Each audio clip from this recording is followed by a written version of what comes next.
Hello and welcome to this new video with Deepan sir. चलिए students video को शुरू करते हैं। आज का हमारा डिस्कशन का टॉपिक है how to study the knowledge level, how to study the BT, MA and FA. मैं मानता हूँ कि काफ़ी सारे लोगों ने यहाँ पे एग्जाम्शंस लेके रखा होगा और आजकल तो नया ट्रेंड बन रहा है कि सर हम 5 पेपर का एग्जाम्शंस क्लेम कर लेंगे और बीटी, एमए, एफए जैसे पेपर्स की हमसे पढ़ाई कर लेंगे। मैं बोलना चाहता हूँ ये एकदम से वाहियात ऑप्शन है, मैं बिल्कुल भी रेकमेंड नहीं करूँगा। ओके, अगर आप हाँ सीए ड्रॉप आउट वगैरह हो तो बात अलग है, बाकी usual normal 12th pass out students या तो बीकॉम सेम 1 सेम 2 के स्टूडेंट्स को ये बिल्कुल रेकमेंड नहीं करेंगे सर। बिकॉज जो आप बोलना चाहते हो ना कि सर हम 5 पेपर का एग्जाम्शन ले लेते हैं और वो 5 पेपर का हम पढ़ाई करेंगे, मतलब एग्जाम्शन लेने का मतलब होता है कि आपको वो एग्जाम ही नहीं देना है। तो भैया आपको एग्जाम ही नहीं देना है तो आप सीरियसली पढ़ पाओगे?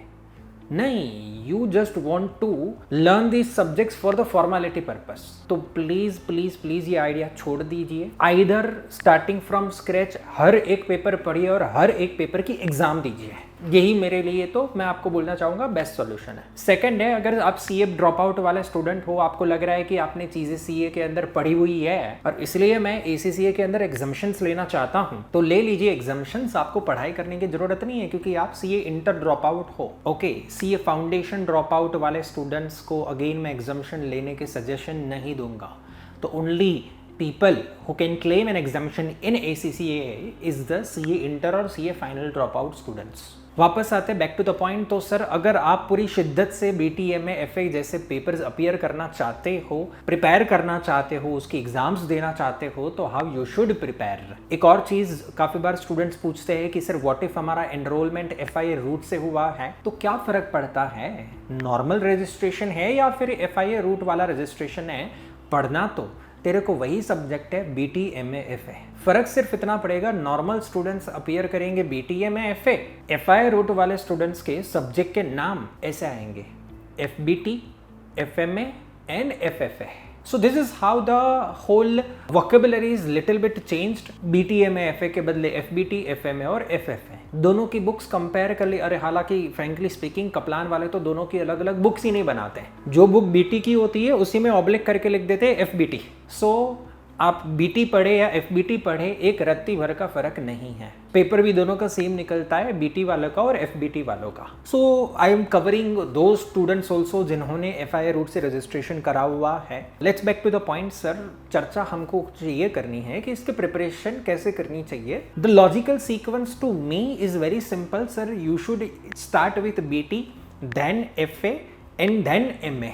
ओके, एमए को सबसे लास्ट में रखिएगा। अगर आपको ऐसा है कि नहीं सर मेरे प्रैक्टिकल्स थोड़े ज्यादा स्ट्रांग है, तो आप ऐसा भी सीक्वेंस ऑप्ट कर सकते हो कि पहले एफए कर लो, एफए के बाद बीच में बीटी ले लो थियरी, एंड देन बीटी के बाद अगेन एमए ले लो। सेकंड, मैं मानता हूं कि knowledge level is the most important level for your whole ACCA journey. Because time value of money, accounts के कॉन्सेप्ट हुए या तो फिर कॉस्टिंग के कॉन्सेप्ट्स हुए, like marginal costing, absorption costing, process costing, ये सारी की सारी रिलेवेंट कॉस्टिंग, ये सारे कॉन्सेप्ट्स अभी से अगर नॉलेज लेवल से आपके स्ट्रॉन्ग है तो ही आप आगे जाके स्किल लेवल पास कर पाओगे। तो फर्स्ट थिंग फर्स्ट, अगर आपको एसीसीए जर्नी में सीरियस होना है, थोड़ा अच्छे से पढ़ाई करनी है, सिंसियर और सीरियस होकर पढ़ाई करनी है, तो वो नॉलेज लेवल में पढ़ाई कर लो। प्रोफेशनल लेवल उल्टा कंपैरेटिवली इजी लगेगा अगर नॉलेज लेवल पे आपका बेस स्ट्रांग बनाया है तो। सेकंड, यही एक लेवल होता है जहां पे आपको हाईएस्ट कॉन्सेप्चुअल क्लैरिटी की जरूरत पड़ती है। सर फॉर्मेलिटी के कोई पढ़ा के चला गया बोल के अरे नॉलेज लेवल में तो क्या ही है,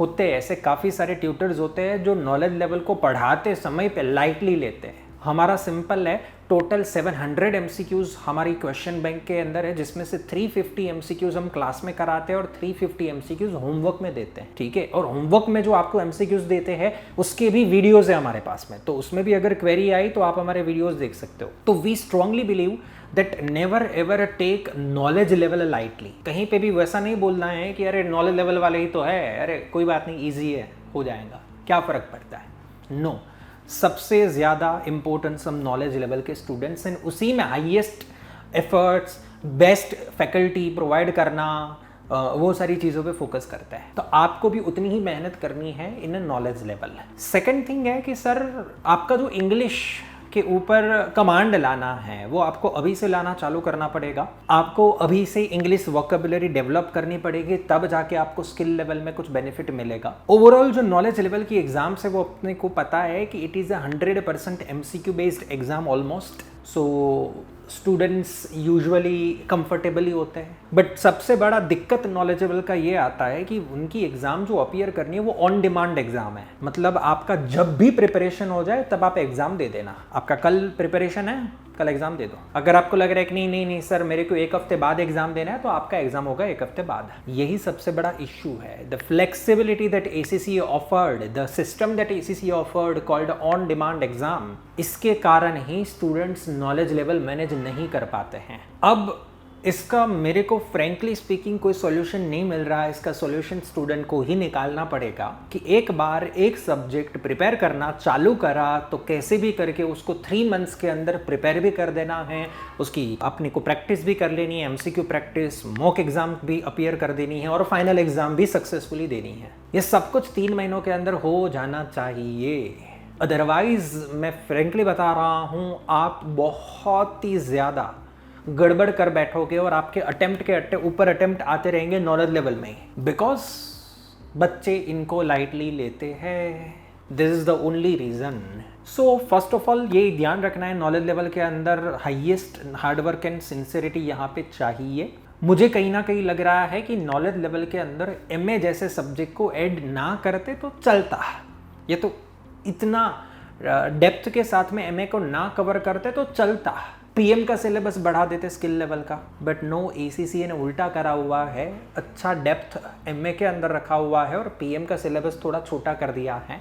इसीलिए नॉलेज लेवल स्टूडेंट्स को MA जैसे पेपर को निकालना टफ लगता है। आई एग्री है, क्या करोगे कि yes MA is the toughest paper in the knowledge level and students frustrate हो जाते हैं। मैं सिंपली बताता हूँ, देखो यार, ये please consider it as an learning. आज नहीं तो कल relevant costing, marginal costing, absorption costing, standard costing, ये सारे चैप्टर्स कभी ना कभी तो पढ़ने थे। फ़र्क सिर्फ इतना हुआ अपने नॉलेज लेवल से पढ़ाई कर रहे हैं। सो दैट्स वाई सर, आपको एक पॉजिटिविटी के साथ, लर्निंग फेज के साथ में आपको इसको कैसे भी करके इसको एक्सेप्ट ही करना पड़ेगा कि हाँ, MA जैसा पेपर नॉलेज लेवल में टफ है। भले मेरे को थोड़ा ज़्यादा मेहनत करना पड़े, भले मेरे को ज़्यादा टाइम लग जाए, बट करना है मतलब करना है। बैकफुट नहीं है, there is no give up कि यार नहीं हो रहा है रहने दो। सो ये अपने को माइंडसेट में रहना चाहिए।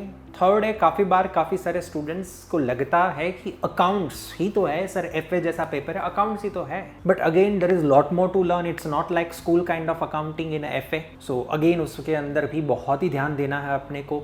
हर बार की तरह मैं फोकस करना चाहता हूँ कि कोई इंस्टीट्यूट आपको और कुछ फीचर्स, फैसिलिटीज़ दे या ना दे, बट वो इंस्टीट्यूट आपको दी बेस्ट फैकल्टी प्रोवाइड करती होनी चाहिए जिससे आपके कॉन्सेप्ट्स क्लियर रहें। बिकॉज कितनी भी मैं आपसे प्रैक्टिस करवा लूँ, वो copy to copy MCQ exam में नहीं आने वाला है। एग्जाम में एकदम से कुछ नया ही आने वाला है। तो सोचो, एग्जाम में कुछ नया एकदम सरप्राइज मिलने वाला हो। सरप्राइज को आप कैसे हैंडल करोगे? सरप्राइज को आप तभी हैंडल कर पाओगे जब आपकी कॉन्सेप्ट क्लियर है।